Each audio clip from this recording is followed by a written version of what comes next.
샬롬. 6월이 되면서 낮 시간이 많이 무더워진 것 같습니다. 모두 건강 유지를 잘 하면 좋겠습니다. 건강을 잘 유지하려면 잘 먹어야 하고 잘 자야 합니다. 잘 입어야 하고 잘 배워야 합니다. 그러면 보다 건강한 삶을 잘 유지할 수 있습니다. 신앙생활도 다르지 않습니다. 하나님의 말씀을 잘 먹고 잘 채워야 합니다. 주시는 은혜를 잘 입어야 하고 더 알아가기 위해 최선을 다해야 합니다. 그러면 신앙적으로 보다 건강한 삶을 유지할 수 있게 됩니다. 그런 하루로 시작하면 좋겠습니다. 하나님의 말씀을 잘 묵상하여 나의 영적 양분이 되고 나도 살리고 남도 살릴 수 있는 복된 삶이 되면 좋겠습니다. 그래서 여러분들의 묵상이 참 복됩니다. 그러면 다 함께 하나님의 말씀을 보도록 하겠습니다. 누구든지 소재의 예물을 여호와께 드리려거든 고운 가루로 예물을 삼아 그 위에 기름을 붓고 또 그 위에 유향을 놓아 아론의 자손 제사장들에게로 가져갈 것이요 제사장은 그 고운 가루 한 움큼과 기름과 그 모든 유향을 가져다가 기념물로 제단 위에서 불사를 지니 이는 화제라 여호와께 향기로운 냄새니라.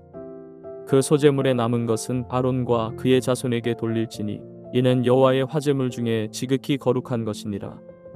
내가 화덕에 구운 것으로 소재의 예물을 드리려거든 고운 가루에 기름을 섞어 만든 무교병이나 기름을 바른 무교전병을 드릴 것이요 철판에 붙인 것으로 소재의 예물을 드리려거든 고운 가루에 누룩을 넣지 말고 기름을 섞어 조각으로 나누고 그 위에 기름을 불지니 이는 소재니라.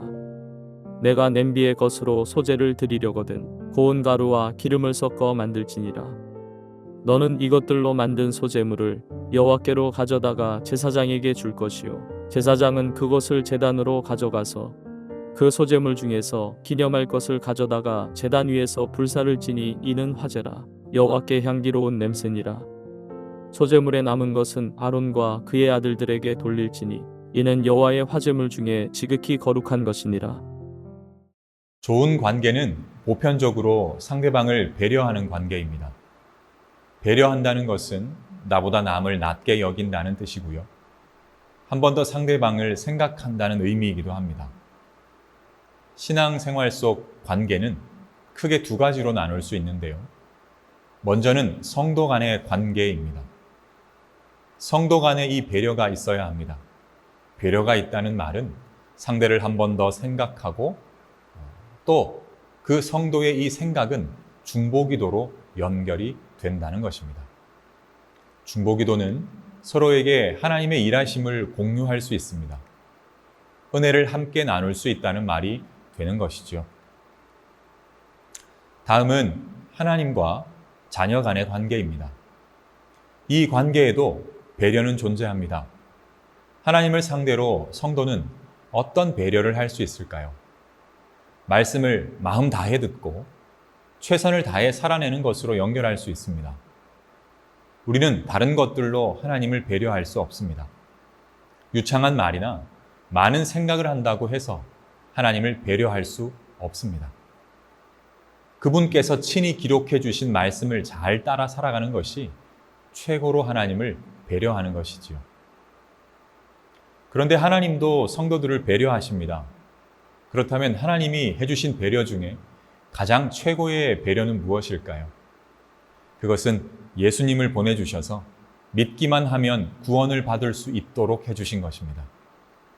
이것이 그분의 최고의 배려입니다. 우리는 믿기만 하면 되니까요. 그렇기 때문에 이 하나님의 배려를 나만 누려서는 안 될 것입니다. 내가 사랑하는 분들에게 전해줘야 합니다. 그래야 하나님의 깊은 마음을 그들도 누릴 수 있기 때문이지요. 말씀 1절을 보겠습니다. 나 주에게 곡식 제물을 바치는 사람은 누구든지 고운 밀가루를 제물로 바치는데 거기에 기름을 붓고 향을 얹어서 바쳐야 한다. 하나님은 추가로 이스라엘 백성들에게 배려 한 가지를 더 하십니다. 그것은 제사에 대한 부분 중 소재와 같은 것인데 각 가정의 상황에 따라 제물을 준비할 수 있도록 배려해 주시는 것입니다. 형편이 어려운데 많이 바치고 비싼 것을 바치라고 강요하지 않으시고 각 가정의 형편에 따라 제물을 준비하고 바치는 것. 하나님은 이것을 최고의 제물로 받아주시는 것입니다. 이 말을 또 뒤집어 보면 형편에 맞게 바칠 수 있는데 그렇게 하지 않으면 또 안 되는 것입니다. 하나님 앞에 있는 모습 그대로 나아가는 것이지요. 그런 의미에서 우리의 예배 생활을 들여다볼 필요가 있습니다. 우리는 최선을 다해 시간을 구별하고 예배에 참석합니다. 그리고 한 가지가 바로 헌금입니다. 하나님은 헌금 액수에 대해 강요하시는 분이 아니십니다. 사실 하지도 않으시지요. 근데 그렇게 하더라도 책망하시는 분도 아니십니다. 헌금은 전적으로 감사해서 드리는 것입니다. 나를 구원해 주심에 감사하고 예배자로 살아갈 수 있음에 감사해서 드리는 것이 헌금입니다. 그 다음이 중요합니다. 어떤 마음으로 드리는가와 어떤 형편에서 드리는가가 중요한 부분입니다. 믿음은 액수로 연결될 수 없습니다. 하지만 물질을 드리는 것으로는 믿음의 크기를 확인할 수는 있습니다. 각자의 헌금 생활을 점검할 필요가 있습니다. 형편에 따라 드리되 최선을 다해 드리고 더 할 수 있는 형편임에도 천편일률적인 헌금 생활을 하고 있다면 새롭게 들여다볼 필요도 있다는 것입니다. 하나님은 곡식으로도 최고의 제물로 받아주시는 분입니다. 작은 것 하나도 가볍게 여기지 않고 온 마음을 담아 드리는 예배자로 살아가면 좋겠습니다. 그런 의미에서 오늘이 그런 예물로서의 하루가 되기를 바랍니다. 이리 살아도 지나가고 저리 살아도 지나가는 하루로 살아가는 것이 아니라 최선을 다해 준비하고 드리는 예배자로 살아가면 좋겠습니다. 그러면 우리 하나님도 최고의 예배로 받아주실 것입니다. 다 함께 기도하겠습니다. 사랑의 아버지 하나님, 감사합니다. 오늘 하루를 하나님 앞에 올려드리는 예배로 또 예물로 준비하여 드릴 수 있도록 허락하여 주신 것 너무나도 감사를 드립니다. 내게 주신 건강, 내게 주신 시간, 내게 주신 모든 일상, 그리고 내게 주신 물질까지 하나님 앞에 순결하고 있는 모습 그대로 형편에 따라 최선을 다해 드릴 수 있는 오늘 하루가 되게 하여 주시옵소서. 우리 하나님께서 예수님을 그렇게 우리에게 전부로 주신 것처럼 우리도 전부를 담아 드릴 수 있는 하루가 되게 하여 주시옵소서. 주님 사랑합니다. 모든 말씀 예수님 이름으로 기도합니다. 아멘.